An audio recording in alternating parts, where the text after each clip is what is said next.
தமிழ்நாடு முழுவதும் 12 ஏஎஸ்பிக்கள் இடமாற்றம். விழுப்புரம் ஏஎஸ்பியாக ரவீந்திரகுமார் குப்தா, நாமக்கல் ஏஎஸ்பியாக அசோக் ஜோஷி நியமனம். சென்னையில் ஃபார்முலா 4 கார் பந்தயம் நடத்துவதற்கு எதிராக தொடரப்பட்ட வழக்கு சென்னை உயர்நீதிமன்றத்தில் நாளை விசாரணை.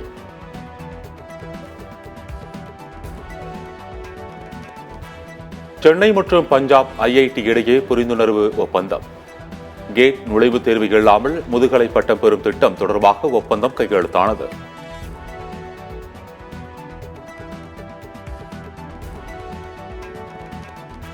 பெண்களுக்கு எதிரான குற்றங்களுக்கு முடிவு கட்ட வேண்டும். கொல்கத்தா பெண் மருத்துவர் கொலை குறித்து குடியரசுத் தலைவர் திரௌபதி முர்மு கருத்து. மனித விபத்துக்களை தடுக்கும் வகையில் ஆவின் பொருட்களை தயாரிக்க தானியங்கி இயந்திரங்கள் அறிமுகம் செய்யப்படும். பால்வளத்துறை அமைச்சர் மனோ தங்கராஜ் தகவல்.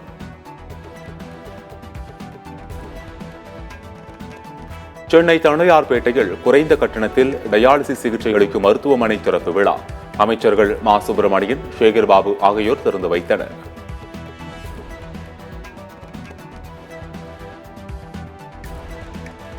முன்னாள் அமைச்சர் செந்தில் பாலாஜியின் நீதிமன்ற காவல் 57வது முறையாக நீட்டிப்பு. செப்டம்பர் 3ஆம் தேதி வரை நீட்டித்து சென்னை முதன்மை அமர்வு நீதிமன்றம் உத்தரவு.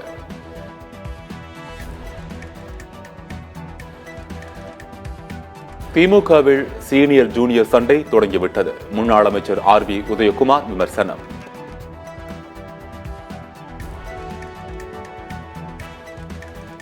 முன்னாள் ஐஜி பொன் மாணிக்கவேலுக்கு முன்ஜாமீன் வழங்க சிபிஐ எதிர்ப்பு. கைது செய்து விசாரணை நடத்தினால்தான் சிலை கடத்தல் வழக்கில் உண்மை தெரியவரும் என்றும் உயர்நீதிமன்றத்தில் சிபிஐ தரப்பில் வாதம். வரும் 31ஆம் தேதி ரேஷன் கடைகளில் அனைத்து பொருட்களும் விநியோகம் செய்யப்படும். உணவுப் பொருள் வழங்கல் துறை அறிவிப்பு.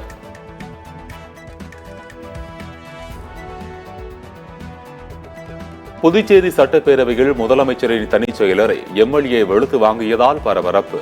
தொகுதி சட்டமன்ற உறுப்பினராக தான் இருக்கும்போது நீங்கள் ஏன் நலத்திட்டங்களை தன்னிச்சையாக கொடுத்து வருகிறீர்கள் என கேள்வி.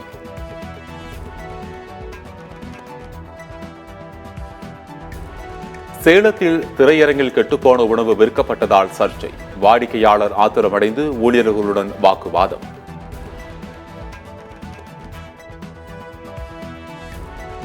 அரக்கோணம் திமுக எம்பி ஜெகத் ரட்சகனுக்கு 908 கோடி ரூபாய் அபராதம் விதித்தது அமலாக்கத்துறை. 89 கோடி ரூபாய் மதிப்புடைய சொத்து ஆவணங்கள் பறிமுதல்.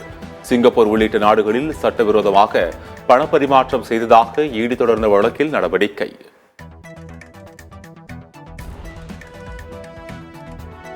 நடிகைகளின் பாலியல் புகார்கள் மீது கடும் நடவடிக்கை இல்லாதது ஏன்? சத்தியம் சர்வே முடிவு வெளியீடு. புகார் அளிப்பதில் காலதாமதம் என 56 விழுக்காடு பேர் கருத்து. கடும் சட்டங்கள் இல்லை என்று 23 விழுக்காடு மக்கள் கருத்து. செப்டம்பர் 23இல் விக்கிரவாண்டி அடுத்த வீசாலை கிராமத்தில் மாநாடு நடத்த அனுமதி கோரி தமிழக வெற்றிக் கழக சார்பில் மனு. வீசாலை கிராமத்தில் ஏஎஸ்பி, டிஎஸ்பி நேரில் ஆய்வு.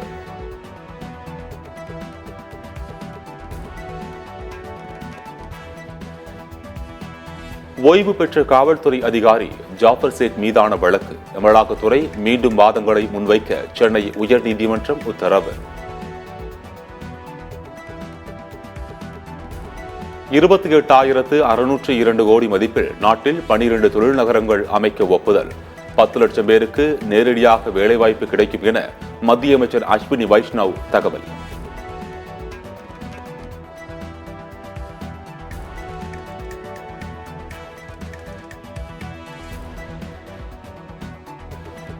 கொல்கத்தா பெண் மருத்துவ மாணவி கொலை விவகாரம். முன்னாள் மருத்துவமனை டீன் சந்தீப் கோஷ் சஸ்பெண்ட்.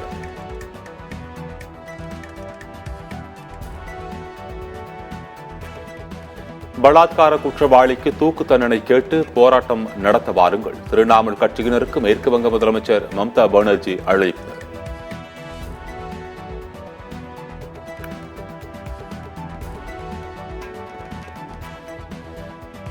கொல்கத்தாவில் இன்று நடைபெற்ற பாஜகவின் முழு அடைப்பு போராட்டம் தோல்வி. மக்கள் ஆதரவு தரவில்லை என திரிணாமுல் காங்கிரஸ் விமர்சனம்.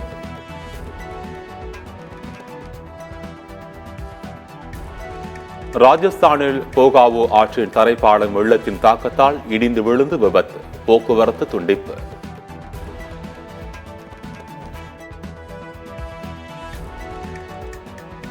விவசாயிகள் போராட்டம் குறித்த கங்கனா ரணாவத்தின் சர்ச்சை கருத்துக்கு விவசாயிகள் கடும் கண்டனம்.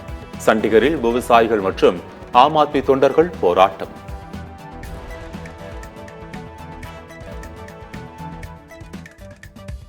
விண்வெளியில் சூரியனை விட 500 டிரில்லியன் மடங்கு அதிக பிரகாசம் கொண்ட பொருள் கண்டுபிடிப்பு. ஐரோப்பிய தெற்கு ஆய்வகத்தில் ESO BLT எனப்படும் மிகப்பெரிய தொலைநோக்கி மூலம் விஞ்ஞானிகள் கண்டுபிடிப்பு.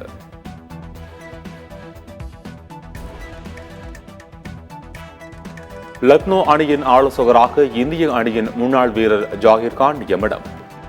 இந்தியா 2011ஆம் ஆண்டில் ஒருநாள் உலகக்கோப்பையை வெல்வதில் முக்கிய பங்காற்றியவர்.